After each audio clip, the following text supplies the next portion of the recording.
Short Stories The Wish by Roald Dahl. Under the palm of one hand, the child became aware of the scab of an old cut on his kneecap. He bent forward to examine it closely. A scab was always a fascinating thing.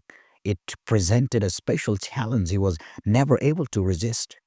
Yes, he thought, I'll pick it off, even if it isn't ready, even if the middle of it sticks, even if it hurts like anything. With a fingernail, he began to explore cautiously around the edges of the scab.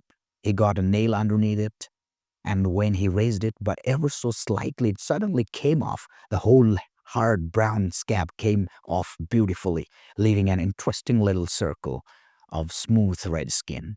Nice, very nice indeed. He rubbed the circle and it didn't hurt.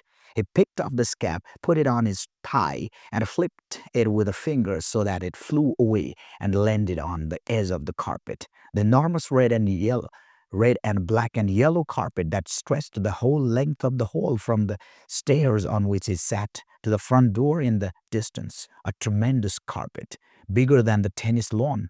Much bigger than that. He regarded it gravely, setting his eyes upon it with mild pleasure.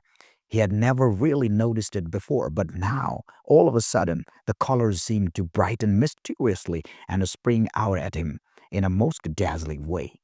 You see, he told himself, I know how it is. The red parts of the carpet are red-hot lumps of coal. What I must do is this. I must walk all the way along it to the front door without touching them. If I touch the red, I'll be burnt. As a matter of fact, I'll be burnt up completely. And the black parts of the carpet, yes, the black parts are snakes, poisonous snakes, adders mostly, and cobras, thick like tree trunks round the middle. And if I touch one of them, I'll be bitten and I'll die before tea time. And if I get across safely without being burnt and without being bitten, I'll be given a puppy for my birthday tomorrow. He got to his feet and climbed higher up the stairs to obtain a better view of this vast tapestry of color and death. Was it possible? Was there enough yellow? Yellow was the only color he was allowed to walk on. Could it be done? This was not a journey to be undertaken lightly.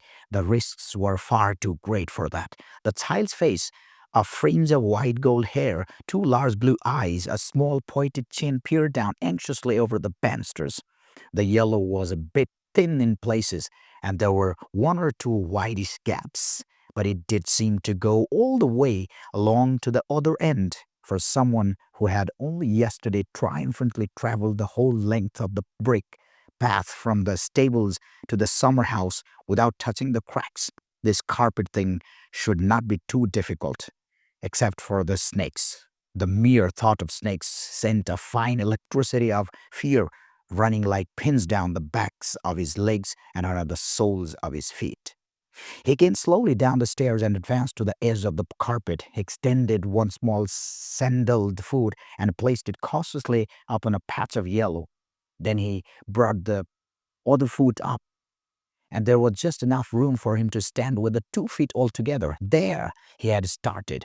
His bright old face was curiously intent, a shade whiter perhaps than before, and he was holding his arms out sideways to assist his balance. He took another step, lifting his foot high over a patch of black, aiming carefully with his toe for a narrow channel of yellow on the other side. When he had completed the second step, he paused to rest, standing very stiff and still.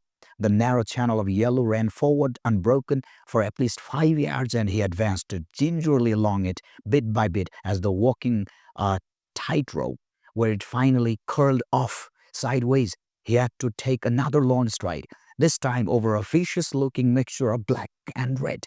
Halfway across, he began to wobble. He waved his arms and round widely, windmill fashion, to keep his balance, and he got across safely and rested again on the other side. He was quite breathless now, and so tense he stood high on his toes all the time, arms out sideways, fists clenched. He was on a big safe island of yellow. There was lots of room on it. He couldn't possibly fall off, and he stood there resting, hesitating, waiting, wishing he could stay forever on this big, safe yellow island, but the fear of not getting the puppy compelled him to go on. Step by step, he edged further ahead, and between each one, he paused to decide exactly where he should put his foot. Once he had a choice of ways, either to left or right, and he chose the left because although it seemed the more difficult, there was not so much black in that direction. The black was what had made him nervous. He glanced quickly over his shoulder to see how far he had come. Nearly halfway, there could be no turning back now. He was in the middle and he couldn't turn back and he couldn't jump off sideways either because it was too far. And when he looked at all the red and all the black that lay ahead of him, he felt that old, sudden, sickening surge of panic in his chest, like last Easter time that afternoon when he got lost all alone in the darkest part of Piper's Wood. He took another step, placing his foot carefully up on the only little piece of yellow within reach, and this time the point of the foot came within a centimeter of some black. It wasn't touching the black. He could see it wasn't touching. He could see the small line of yellow separating the toe of his sandal from the black. But the snake stirred as though sensing his nearness and raised its head and gazed at the foot with bright, beady eyes, wanting to see if it was going to touch. I'm not touching you. You mustn't bite me. You know I'm not touching you. Another snake slid up noiselessly beside the first, raised its head. Two heads now, two pairs of eyes staring at the foot, gazing at a little naked place just below the sandal strap where the skin showed through. The child high up on his toes and stayed there, frozen stiff with terror. It was minutes before he dared to move again.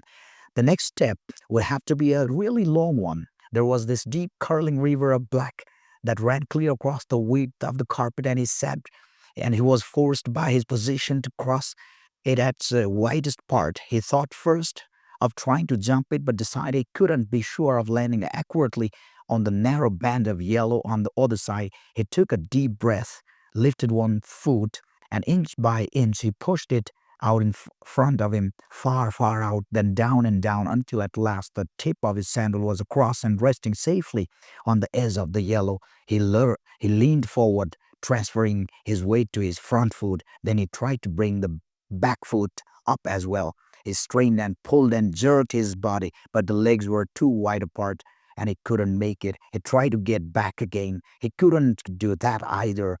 He was doing the splits and he was properly stuck. He glanced down and saw this deep curling river of black underneath him. Parts of it were stirring now and uncoiling and beginning to shine with a dreadfully oily glister.